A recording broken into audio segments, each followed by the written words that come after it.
Hello and welcome to Butter Movies. We might as well start with the most significant character development we've had so far on Landman, one that makes Cooper's multiple beatings seem quaint. Although we didn't have firm confirmation of his death, it would be a miracle if Monty survived until the Landman finale.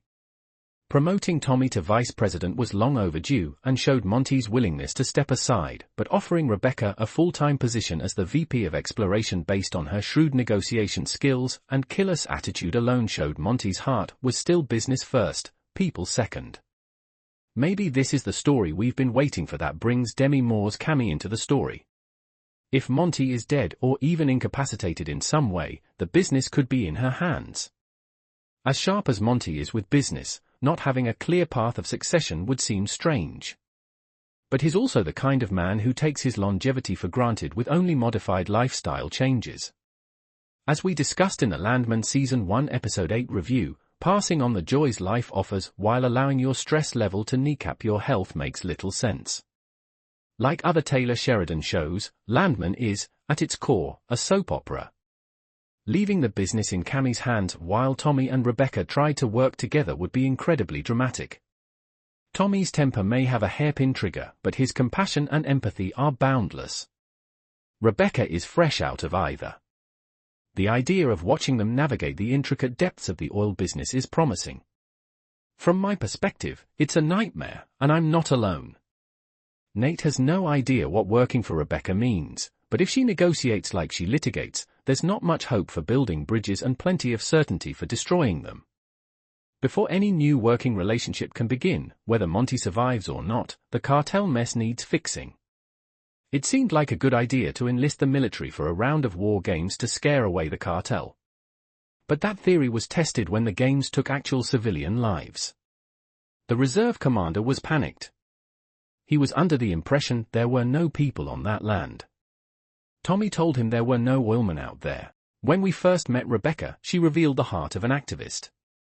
She knows the hot-button societal rules and when to push them to achieve her agenda. But can you imagine her in a situation similar to Tommy's on Landman Season 1 Episode 1, bag over her head and a gun held to it while the cartel demanded answers? Can she really fare well in situations like that? If Monty is gone, there won't be time to reassess what it means to have her on the payroll, but she'll also lose the only ally she had. At this point, we have no idea what's ahead, but when it comes to Rebecca, it could go either way.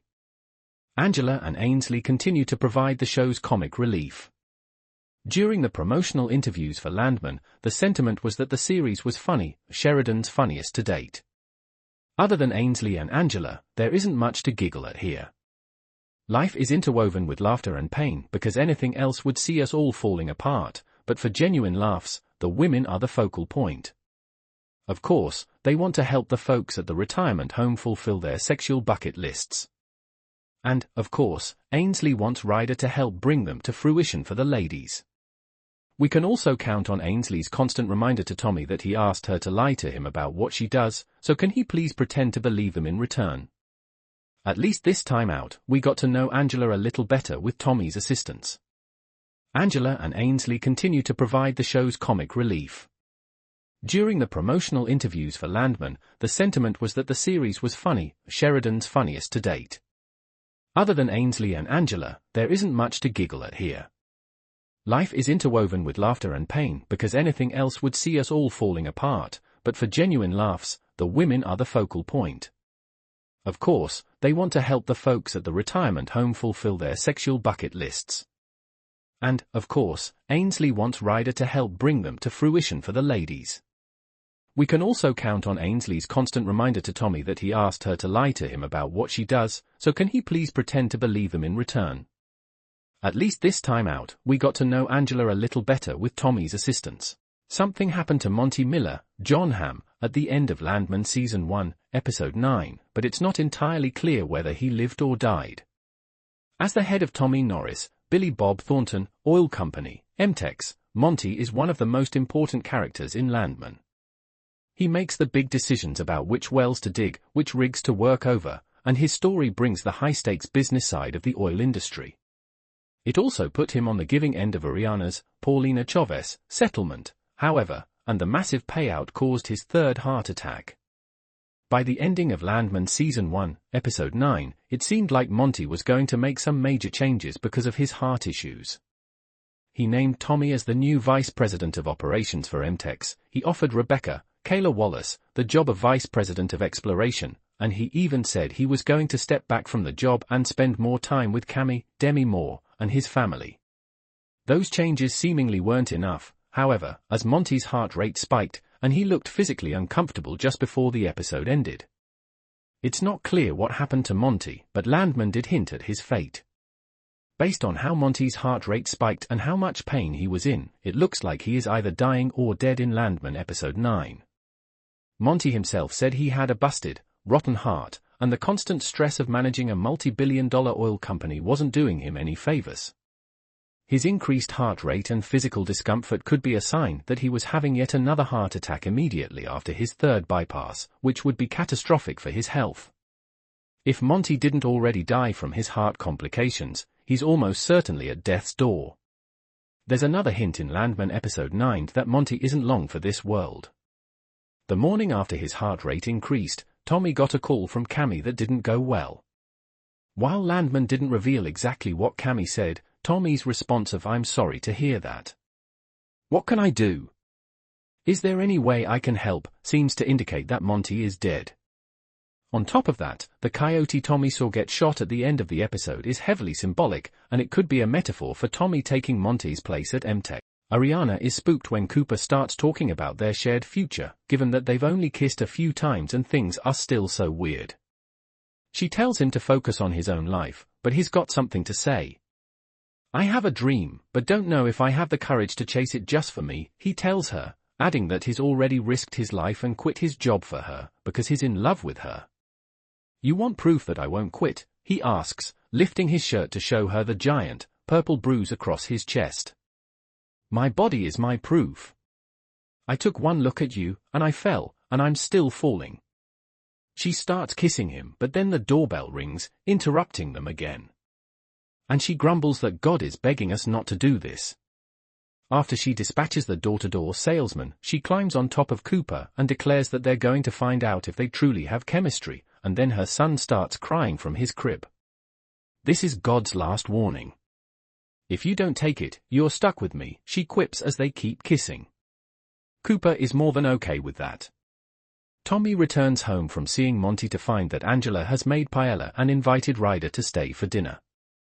Just like in Episode 5, Tommy makes a big fuss about how Angela went over the top with her expectations for the meal, and when they talk about it outside, he tells her he's happy to have her do whatever she wants, dinner-wise, as long as he doesn't have to participate. "I think we're supposed to side with him on this, but do whatever you want, but don't expect me to take part," is a bummer of a thing to hear from your partner, no?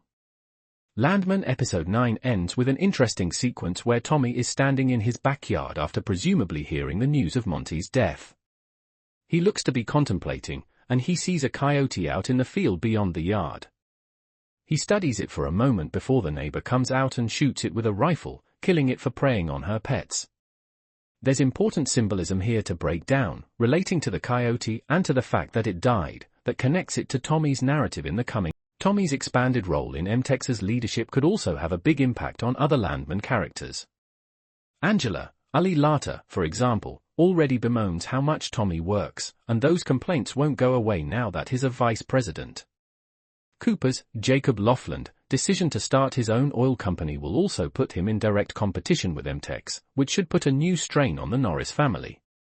Even Cami could have more to do in the next installments of Landman, as she could either take a bigger role in M-Tex or at least figure out what to do without Monty around. Dallas Cowboys owner Jerry Jones swings by Monty's hospital room to impart some wisdom about how Monty should spend more time with his kids, but then uses his example of buying the NFL team and employing his children, which doesn't seem like a super replicable model, but who am I to say? After he leaves, Monty seems hesitant to take the older man's advice. He blames his third coronary bypass procedure on a bum heart, not the stress of his business, and worries that he'd have no purpose if he retired. That said, he tells Tommy reluctantly, "I am planning on stepping back and making you vice president of operations." But, twist! He's also offering a VP spot, exploration, to Rebecca, who is the shrewdest negotiator I've ever seen, and she's an absolute killer, Monty says. In the face of Tommy's protests, Monty suggests that he learn how to work with the lawyer. It wasn't even the societal norms that bugged me about their relationship as much as it was the trauma they both shared. I thought their relationship could be nothing but unhealthy because they both had such fresh trauma that they hadn't properly processed. Ariana lost her husband and the father of her child, while Cooper watched 3 men die and was nearly beaten to death. It didn't seem like a great foundation for a healthy relationship. I thought Cooper and Ariana's romance should have waited for Landman Season 2 so they could have more time to grieve. It wasn't even the societal norms that bugged me about their relationship as much as it was the trauma they both shared. I thought their relationship could be nothing but unhealthy because they both had such fresh trauma that they hadn't properly processed. Ariana lost her husband and the father of her child, while Cooper watched 3 men die and was nearly beaten to death. It didn't seem like a great foundation for a healthy relationship. I thought Cooper and Ariana's romance should have waited for Landman Season 2 so they could have more time to grieve. A pair of young people who are simply clinging to each other to avoid thinking about a traumatic event don't have such a realistic view of the future. If Cooper and Ariana were just trying to block out their pain, she wouldn't have even entertained the idea that Cooper might not love her. Landman has convinced me that Ariana and Cooper are more than capable of handling their relationship in a mature way, and I agree with Ariana that it's worth figuring out. Even if they end up realizing it was a mistake down the line, I now think their relationship is at least worth exploring. Ariana's explanation of what her and Cooper's relationship is made their story going forward in Landman much easier to understand. Now, they're not 2 kids who are stupidly falling in love at the wrong time, they're 2 adults who are trying to make sense of a whirlwind situation. Likewise, if Cooper gets targeted by Manuel and Antonio's friends again, it won't be the result of a mistake, it will be the result of a conscious decision to give their relationship a chance despite the odds. I think their relationship just got a lot more compelling, and I fully support whatever Landman has in store for Cooper and Ariana, but wants to fire Cooper. Rebecca points out that's wrongful termination, and illegal, but it doesn't matter because Cooper quits right then and there. After he hangs up, Monty's heart starts doing weird things in his chest, and I'm pretty sure it's not growing 3 sizes. In a last-ditch effort, Rebecca explains that Ariana can never sue M-Tex for anything if she agrees to take the money. Ariana asks Cooper what to do, and he advises her to sign the agreement. Rebecca is a big jerk to both of them on her way out, though Nathan is much kinder. "You quit your job over me," Ariana says, in tears, after they've gone. "I'm going to run an oil company one day, and I'm not going to run it like that," Cooper responds. They're both having some pretty big emotions as she keeps crying, lamenting that it's too soon to feel what I feel for you. But when Cooper suggests that they wait a while, she says she doesn't want to, and that she's going to fix up the spare room for him. Later, when he's in pain, as he tries to put his shirt on after a shower, she comes to help him. She admits that she doesn't see the upside of his new situation, out of work, beat up and living with her. "Looking at you is the upside," he says quietly, "and is it any wonder they're kissing soon after?" They're interrupted again, him, frustrating pattern we're establishing. Maybe it's not a pattern. It's God warning us to stop. By a knock at the door, it's Tommy, who has pieced together what happened after talking with Nathan and Monty. Ariana invites him to stay for dinner and won't let him go. Ryder takes Ansley on a date to go swimming in a reservoir lit by the gas flare from a nearby oil derrick. She decides that she likes him, and that she's going to test him. So she brings him to the nursing home where she and her mom have been volunteering, and she's delighted when he enthusiastically plays a game with some of the residents. She confides in one of the older women that she wanted to make sure that Ryder was interested in her for more than just sex. The hour seems like a turning point for Ariana and Cooper, so we couldn't wait to talk to Paulina Chavez, who plays Ariana, about what might come next. Read on for her thoughts about why Cooper became Ariana's rock, how Bob Thornton likes his Mexican food and more.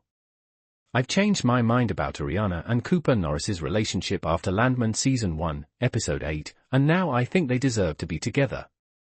Ever since the blowout that killed a big chunk of the cast of Landman, Cooper and Ariana were essentially destined to date.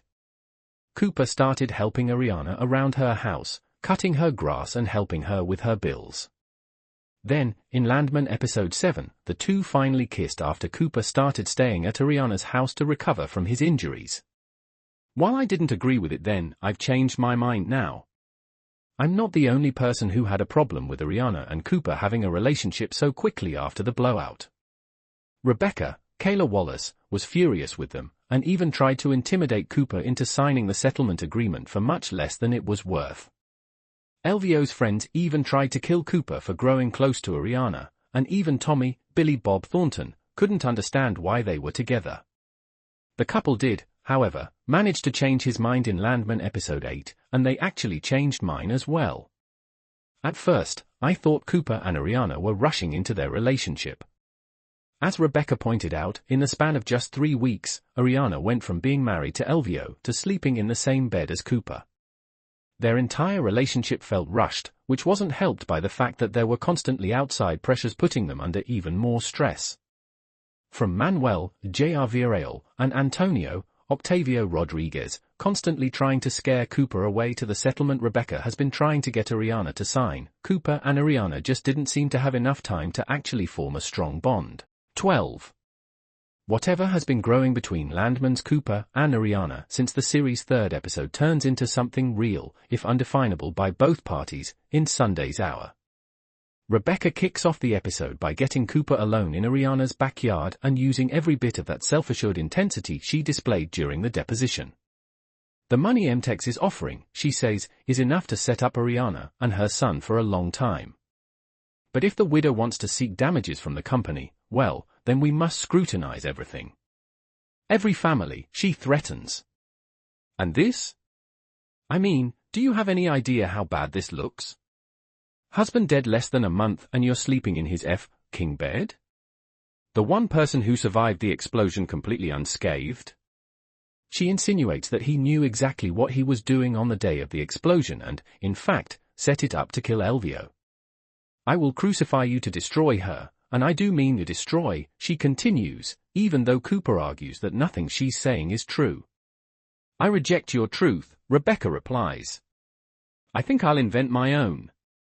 Inside, she and Nathan try once more to get Ariana to accept their settlement, but the young mom wants to know what Cooper thinks.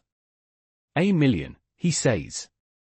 You weren't standing on that doorstep this morning at 7 a.m. because you're sitting on a strong case. He points out that the Occupational Safety and Health Administration, or OSHA, and other regulatory agencies would have a field day with the accident. Also, he's sure M-Tex hasn't told their insurance company about it. They're cornered. As Rebecca fumes, Nathan calls Monty. They've barely begun when Tommy asks what, exactly, they're doing. Ariana says they're trying to figure it out, getting angry as she points out that the 22-year-old worm on a workover crew would not be my solution to her problems. She does not back down under Tommy's scrutiny, explaining that Elvio was nice, but Elvio never looked at me the way Cooper looks at me. Not once, ever.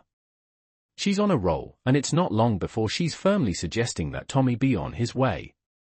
Judge me all you want from that truck, but I will not be judged in my own king house, she says, moving him toward the door. For his part, Tommy seems equal parts amused and admiring of the widow. Son, he tells Cooper as he leaves, you might have outkicked your coverage on this one. Then he lets Ariana know that he thinks she's one of the few people who actually deserves happiness, and takes off. Tommy then heads to the Patch Cafe, where she repeats her insinuation from earlier. Cooper had the knowledge and wherewithal to get the pump jack to explode, and she can prove it in court. Tommy gets mad, fast, threatening her and kicking the bastard out from underneath her as he leaves. Elsewhere in the episode. The Texas governor agrees to Monty's request to have the Texas National Guard train in the area where they're having problems with the cartel. The idea, a strong militaristic presence will deter drug activity on oil company property. It goes sideways, though, when the Guard practices air assaults in the area where a drug transfer is underway, and one of the explosions blows up a van, killing at least one person. Monty's chest pain doesn't go away, and he winds up in the hospital after having his 5th heart attack.